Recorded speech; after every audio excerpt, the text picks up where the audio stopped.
We live in a world that is full of adaptations.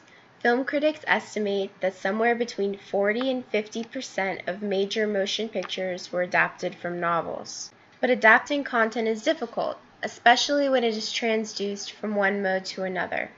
According to Laura Hutchin in A Theory of Adaptation, the more popular and beloved the novel, the more likely the discontent.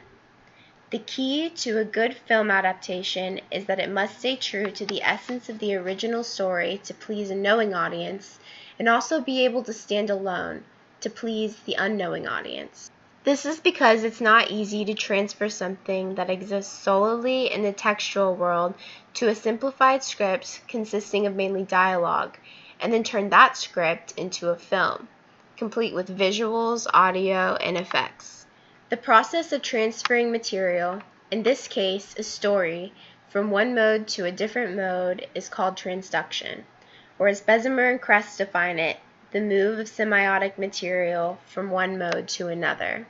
In this video, I will investigate how novels are transduced from book to script to film, or when we break it down by category, from a genre of text to a different genre of text to audio and visuals. To do this, I will focus specifically on the Harry Potter series as a model, because not only is it iconic, but the novels have been adapted into notably successful films, averaging $850 million per film in box office worldwide. Based on its success, I would say that the Harry Potter series is transduction done well. When adapting a book to film, the first step is to generate a script. This isn't a mode transfer, but a genre transfer that will prepare the mode to be more easily transduced to film. Usually, a script is a very condensed, simplified version of the text. Let's look at a scene from the beginning of the second novel, Chamber of Secrets, where we meet Dobby. As you can tell, the book is much more thorough in its detail of this first meeting, while the script keeps it simple. It also adds a minor difference. In the script, Dobby is jumping on the bed. Differences like these exist for the sake of quick characterization. Dobby is immediately a whimsical and comical character in the film because the film doesn't have the time to let his characterization unfold like the novel does. While the genre transformation from novel to script sacrifices detail for time, it gains flexibility in terms of what it can show. The novel is linear and focuses on one scene per setting, but the film has the ability to go back and forth between settings in a way that makes sense. In the book, Dobby bangs his head on the window, but in the film, he bangs his head on the shelves, creating a reverberating banging noise that spreads to the rest of the house. This then serves as a transition for the setting to switch. The script has the opportunity to cut to a different setting, downstairs where the Dursleys are entertaining guests.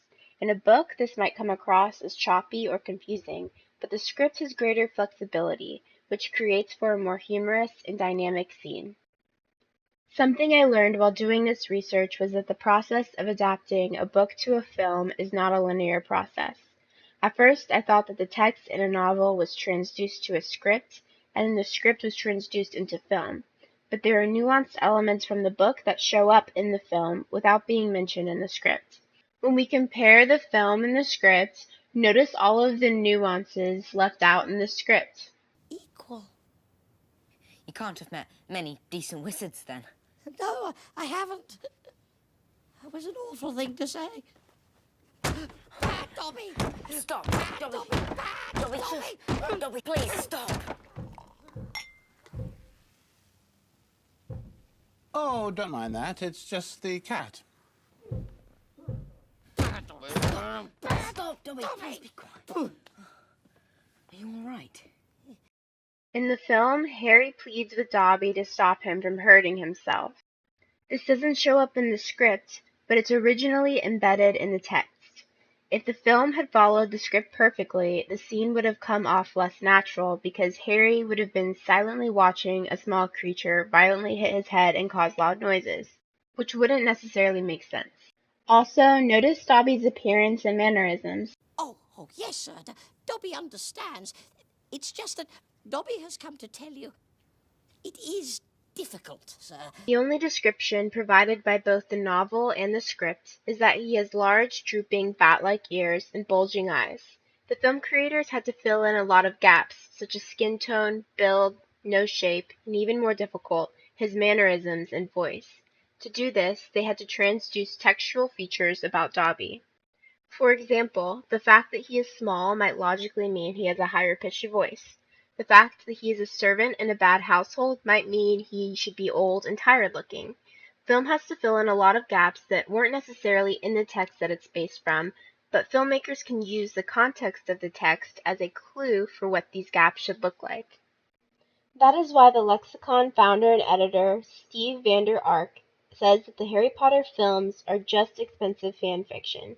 That is, they are simply a creative exploration of the novel. Because the films have to fill in the gaps, they become mere interpretations of the books. Philip Nell puts it, just as the characters debate the meaning of the clues, the films enter into a debate on the meanings of the novels. Another major liberty that the film has that the text does not are the frames and angles. Notice how every time we see Dobby, we are looking down on him, but when we see Harry, we are looking up. Camera angles can show power dynamics. In this instance, that Harry has power over Dobby in a way that text can't. What text can add in details and verbiage, video can provide in nuances. According to Lawrence Raw's paper, Remediating Adaptations, there is a potential of the frame that can either contain an image or connect the image to the viewer's space, and thereby forge a close link between the filmgoers and the work of art that they are viewing. Images and audio can intimately connect readers to a story with clarity and realism. Notice how the film conveys a shift in power dynamics later on in the scene. Dobby, get back here. Dobby, please, no.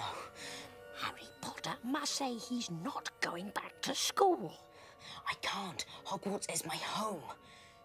Then Dobby must do it, sir. For Harry Potter's own good. And one plumber said, look at all that water. And the second plumber said, yes, and that's just the top of it.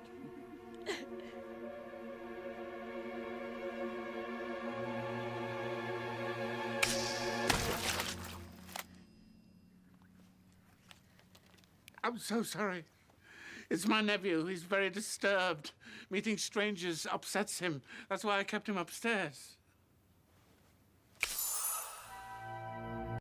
Dobby now has the power over Harry, as he has the ability to drop the cake on the guests and ruin Harry's aunt and uncle's dinner party.